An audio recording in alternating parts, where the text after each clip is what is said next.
How's it going, guys? Welcome back to another Pokemon Scarlet and Violet Wi-Fi battle. Today we have another battle with the Snow team, so hopefully it goes well. If you want to try the team out, use the code at the top right corner of the screen. There's also a copy and paste of the team in the description down below. Please like and subscribe for more videos like this one. And with that being said, let's jump into the team preview. Okay, today we're battling against the one and only HAYDUNN from YouTube. You probably already know who he is, but there is a link down to his channel in the description down below. Honestly, great commentator, great battler, great YouTuber in general, great person in general. Go check him out if you haven't already. Seriously, I implore you to subscribe to him right now. He's trying to hit 300k this year, so go and help him get to that goal. And me too. But anyway, look at his team. He's got a Muck, a Crocodile, a Squawkabilly, a Toxtricity low-key form, Spidops, and the Dunsparce. Or the Dunsparce, sorry. I'm looking at this matchup and I'm thinking, Snow's going to do well here. They probably lead off with the Spidops, right? So I should probably lead off with something like the Espeon wouldn't work because they're going to get the first impression off. I think they get the sticky webs off no matter what we do. So I think I'm going to lead off with the Abomasnow right off the bat, get the Aurora Veil up just to help us out.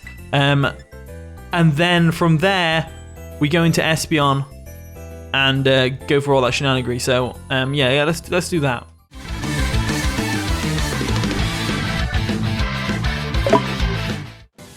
And the battle begins, so HAYDUNN over there is going to lead off with Hendrix, the Toxtricity. Now, I really thought they would lead off with Spidops to get the sticky webs up, but maybe it's not that kind of set, so that's interesting. So we're probably going to see a Sludge Wave right now. I'm going to go straight into Goodra. Goodra is my Assault Vest Mon, and it should be able to take a hit from this Toxtricity, no problem. Should. Keyword being should right there. There we go, we're going to withdraw our Abomasnow. We're going to go into our Goodra. Goodra should be able to take a Sludge Wave from this thing. Should be able to take a Boom Burst as well. Should be able to take a whole load of moves from this thing as they go for a Sludge... No, sorry, not Sludge Wave, Sludge Bomb. Does a lot of damage and they get the Poison, which is unfortunate, but what can you do about that? Not a lot, really. Well, we could actually. We could Terra Poison and get rid of it. I think that's how that works. But I don't really think I need to right now. All I need to do looking at their team is drop a Draco and we should be golden. So I'm going to go ahead and drop that Draco right now. As they do withdraw their Toxtricity, what are they going to go into? Probably the Muck, right? If it's specially defensive. Sup. That's going to be the Muck, right? Yeah, it's the Muck. It kills is the Muck. Draco Meteor does miss, unfortunately, but that's just how it goes. That's hacks at the end of the day. It happens. It happens. Muck happens. Muck happens. So what we can do now is, knowing this thing's going to be mainly physically orientated, we could go into our Everlook. We could also go into our Beartic because the snow's up, and we can get off a nice powerful Earthquake on something, or an Icicle Crash. I don't think that's the right play to do. I think the play is to go for Avalugg first, and then we probably read them from there, because they definitely switch out from Avalugg, and they probably go back into the Toxtricity, to be honest with you. So I'm going to go into Beardo real quick. The Avalugg, who is tiny, by the way, tiny as heck. They go for a Poison Jab. That's going to hurt. Not really. But it might get the poison. It does get the poison because Muck has this ability called Poison Touch, which basically makes it so contact moves have the chance to poison. And Poison Jab already has a chance to poison, so it's like poison, poison, poison. Plus, in the last game, we poisoned our opponent twice with Sludge Bomb as well. So it's just like, Hax is coming back to bite me in the ass right now. Anyway. We could Terrestrialize into an Aleki type. Not going to do that, though. I think they definitely switch back into Toxtricity here. I think that's the only thing they can really switch in, Toxtricity or the Spidops to get the stealth, to get the sticky webs up. So what I'm going to do is, I'm going to go into Espeon, and I know it's a risky play, but I'm going to go into Espeon because I'm looking at their team and I'm thinking the only thing that switches into Espeon is Muck for the Dazzling Gleam and Crocodile for the Psychic. So we could catch one of the two off guard. So we'll go into Espeon real quick. There we go. They actually go for a Curse, which is kind of scary. Kind of scary right now. So Espeon is not looking too good right now. We are Choice Specs. We could trick this thing if we really wanted to. I feel like having the Choice Specs is going to be pretty useful though. So I'm going to go straight for that Psychic, and they probably go for a Shadow Sneak here to try and get some damage off, but we should be able to take it. They're going to go for the Shadow Sneak, try and get the KO. Will we live? We do live. Espeon's a beast. Poison Touch comes through again, which is really unfortunate for us, as they're going to go for a Psychic. And Choice Specs, it should take out the Muck, right? It does take out the Muck cleanly. No critical hits needed. So Muck goes down. That's absolutely amazing. Espeon basically has done everything we needed it to do, pretty much. They can probably go into the Crocodile, though. If the Crocodile's Choice Scarf, they can probably go into that. They definitely know where Specs, though, from that damage. In comes Crocopony, which is definitely the Crocodile. They know we're specs. We know we're locked in. We have to switch out regardless of what they're going to do. Let's go into the Avalug real quick, and then we can fire off a body press and hopefully get some damage off on something. There we go. We're going to withdraw Espeon for later. We can probably use it against the Toxtricity, provided it's not Scarfed, so that's always good to know. In comes the Avalug. We can definitely take a hit from this Crocodile. They go for a close combat. Is that going to 2-hit KO from here? It's... they get a crit. Okay, so that's crit damage. That's not too bad then. That's not too bad. So after the poison, can we live another close combat in the snow? Is snow going to run out? No, it's not. I think they go for the close combat and they fail and we get an avalanche off. What do you guys think? I'm going to go for it anyway. Screw it. Let's go for it. They do withdraw the Croc Pony. They're not confident the close combat will KO, which makes sense. And they're going to go into Weavile, which is going to be the Spidops, no doubt. There it is. The Weavile comes in. Avalanche is going to come through, which does a solid amount of damage to them. We get a critical hit as well, which is amazing. I'm going to go ahead and go for a Rapid Spin here, just because I'm expecting them to go for a Sticky Webs. So I'm going to go ahead and go for that Rapid Spin. We outspeed? Avalug outspeed Spidops?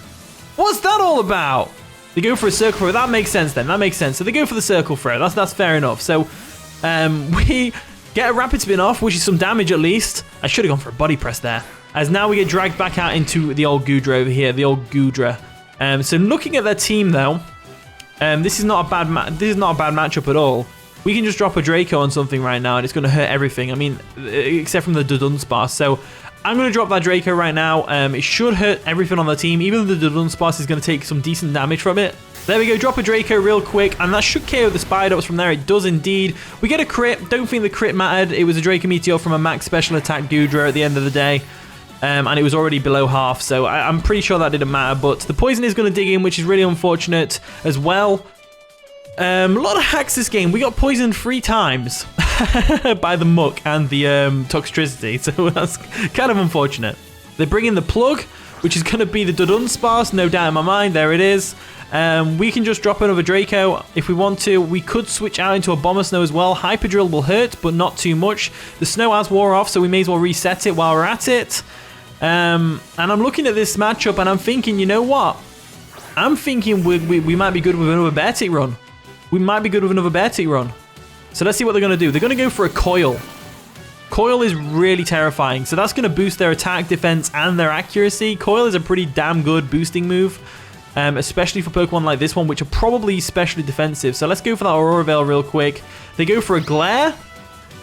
Fair enough. Go for your Glare. I don't care. I'm not going to get fully paralyzed. Watch me fully paralyzed.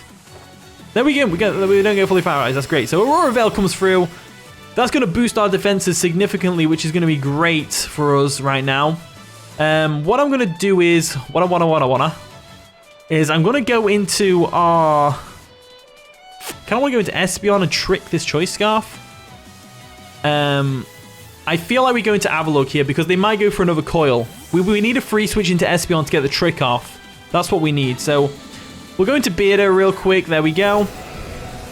Beardo real quick. They do go for a Coil. Now we're going to go down to the Poison. So we have still got a free switch into Espeon here, even though they didn't attack us. So yeah, that's going to be awesome.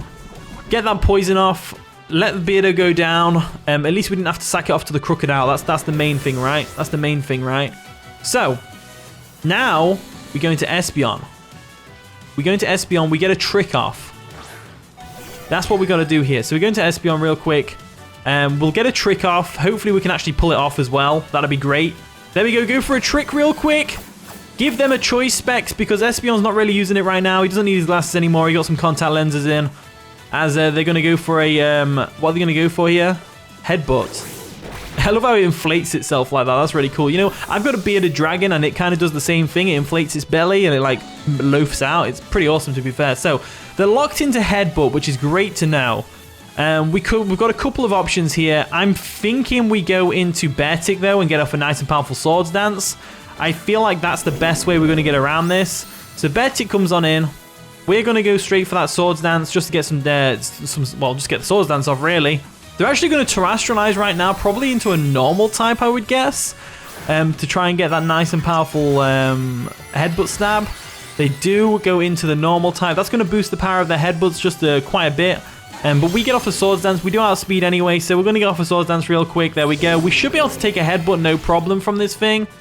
Let's just see how that goes for us, though. So they go for a headbutt. How much damage are we talking through the Aurora Veil? It is +2 after all.